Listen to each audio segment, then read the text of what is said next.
Yo, what's up YouTube? Firefish Chris here, and today I'm bringing you a deck profile of my Doflamingo blue deck. Bringing you this deck profile, I actually went to locals last night and went undefeated. So I'm going to go ahead and get straight into the deck profile first, and then we'll get into the matchups second. So I decided to play this deck just because I wanted to try out something different than usually just playing Law. So obviously, you know, Doflamingo is a great leader ability, and it's more of a control deck. So I'll get straight into the deck profile, and then I'll talk about some of my decisions. So first would be I play 4 Peronas. Obviously, but this card you do want to just, if you don't see it in your opening hand, you do kind of want to just mulligan to see if you can open up with this card. It's the best 1-drop you can have in the opening or the starting turn. Just the ability to look at the top 5 and then place them either on the top or 5 and any top or bottom in any order is really useful. Then obviously we have Law. So the 1-drop Law is just a blocker, and that's important to see early on in the game as well. And then we play 4 Alvidas. I was thinking about cutting this down to 3, but I just think that the 2K counter in this deck is really important. And you know, this ability is really not used that much. So just in general, I feel kind of okay just because it is a counter, but the ability is, you know, not that great. Then I play 4 of the Doflamingo, the 3-drop. Obviously, this card is similar to Perona, where has the on-play ability of looking at the top 5 cards and rearranging them. And then it's also a blocker. It's honestly one of the better cards of the deck. You know, in a lot of matchups, you do want to either see this or Perona very early on. Next, it's 4 Boa Hancocks. Boa is, you know, a great card. It's a blocker. You can also bring this out with Doflamingo's leader ability. And if you don't know the ability, if you have 1 Dawn under it, when attacking or on block, you can draw 1 card if you have 5 or less cards in your hand, which is pretty much almost all the time. So it has a great ability. And then next, which I think is one of the better cards of the deck, is Mihawk. It could be brought out with the ability of Doflamingo as well. You kind of want to play as many 4-drops in this deck just to be able to get that leader ability off. It's not a blocker, but if you have Dawn 1, when attacking, you can draw 2 cards and then trash 2 cards from your hand.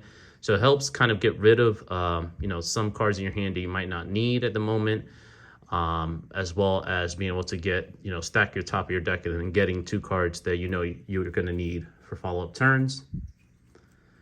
Next is 4 Gecko Morias. Obviously, it's a great ability. You can add 1/7 Warlord of the Sea type of character with a cost of 4 or less other than himself. So with him, you do want to mostly grab either the Law, I would say, or grab the Mihawk, because Mihawk is also a 2K counter, which is really important.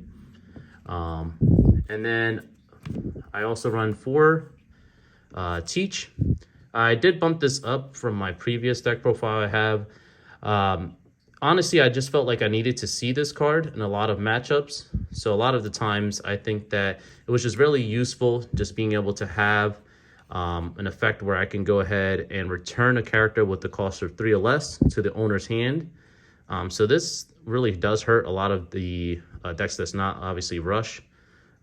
Just bringing something back and making them use their resources to bring it again the next turn is really useful. Then I also running 3 Kumas.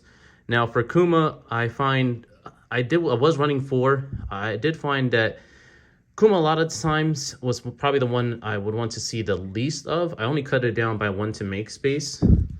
So that's why I'm only running 3 of them. And then I am still running 2 Pacifistas.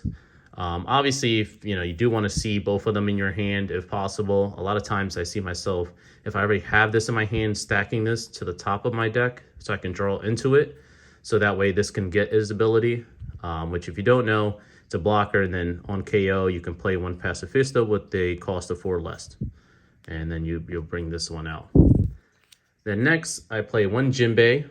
Jinbei does have a great effect where on play you can place 1 character with the cost of 3 or less at the bottom of the owner's deck. So it's a smaller version of the Doflamingo 7-drop that you play, which I find really useful, especially in a lot of matchups, just getting rid of that card. And it also has a trigger where you can just play the card. So it's a great, obviously great effect. Only thing I don't like about this card is the fact that it's not a 7 Warlord, which, should be, but, that's why I only play one of them. Then next, one Virgo. Decided to cut down on the Virgo. It is great just having a 5-drop, 7,000. It's a big body to get over. It kind of helps you against the purple matchups to get rid of King. And then I have one Crocodile, the 7-drop. So I've been going back and forth about this card. It does have a counter of 1,000. He has the ability of Banish, which I think is a really important ability, just being able to put pressure on the leader.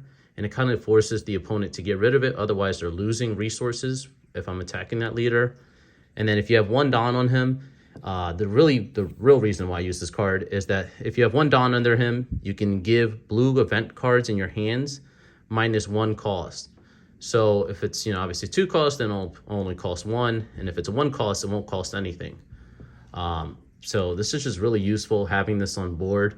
I'm not sure moving forward I want to continue running the card. I was opening him up a lot early game, which is obviously not as useful. I found myself just ditching him with Mihawk. So at least for right now, it did do the job. Then I run 2 Doflamingos, the 7-drop. I kept it at 2. I was thinking about dropping one of them and adding another Mihawk. However, I just felt like he just had a great, obviously great ability where he can return a cost of 7 or less to the owner's hand. So that does hurt a lot of decks. And it's obviously a big body. Then for the last of the characters, I run 2 Mihawks. Mihawk obviously has a great ability where on play, you can place one character with a cost of 7 less to the bottom of the owner's deck. So this is great against, like I said, purple. You could put the kings back, queens back underneath the deck. And then for the event cards, 2 Desert Espadas. Desert Espada, obviously a really useful card, especially if you have the Crocodile, because it doesn't cost anything at that point. So if you don't know, you get your leader or a character gains 2,000 during the battle, and then you can look at the top 3 cards of your deck and then place them at the top or bottom of the deck in any order. So it helps you stack the deck if you don't, for some reason, don't have a Perona or Doflamingo to be able to look at the top of your deck. Helps set up the plays for Doflamingo as well for the leader. So obviously that's why you run that. And then the best, I feel like the best counter that they have for the event cards is 4 Love Mellows. So the counter is that you can gain 4,000, then draw 1 card if you have 3 or less cards in your hand. So it kind of helps you. I feel like a lot of times in a grinding matchup, just kind of keep resources with this card and protect your life. And that was it for the deck profile. Honestly, the deck ran great. It is a slower paced deck, which you got to get used to, especially if you're coming from, like a red deck. Just in general, it's just a different play style. So for matchups in round 1, I played against the Eustace Captain Kid deck, and that game kind of just went back and forth. I did end up winning that round, beating him in time. Second round, I went against, I have this here, I went against the purple deck, and it was for Kaido. Ended up winning that round as well. That matchup, he just seemed didn't really have that much. Round 3, I went against another Kaido deck, and same situation where you could just put a lot of pressure early game and then outgrind them with the bigger cards. And then round 4, I went against actually the Law deck and also won that round as well. Did not drop a game the whole night. The deck did perform really well. The Law deck just had an issue where I kept getting rid of his resources, so he never got really his ability. And then I just stopped his attacks with the blockers. And then for the last round was actually against the Zoro deck. And that was like a back and forth game, but I did end up winning that round as well. So all in all, the Doflamingo deck is really strong in this format. At least we only have OPO1 right now. And we'll see how the deck changes with Ivanka in the next set. I'll probably end up playing that leader as well, switching up the build once that comes out. But that was it for right now, guys. So if you guys do enjoy the content, please don't forget to like, comment, and subscribe, as it does help really show that you guys are interested. And I'll go ahead and continue making content for One Piece TCG if you guys do want to see more content. So that was all. Thanks so much. Peace.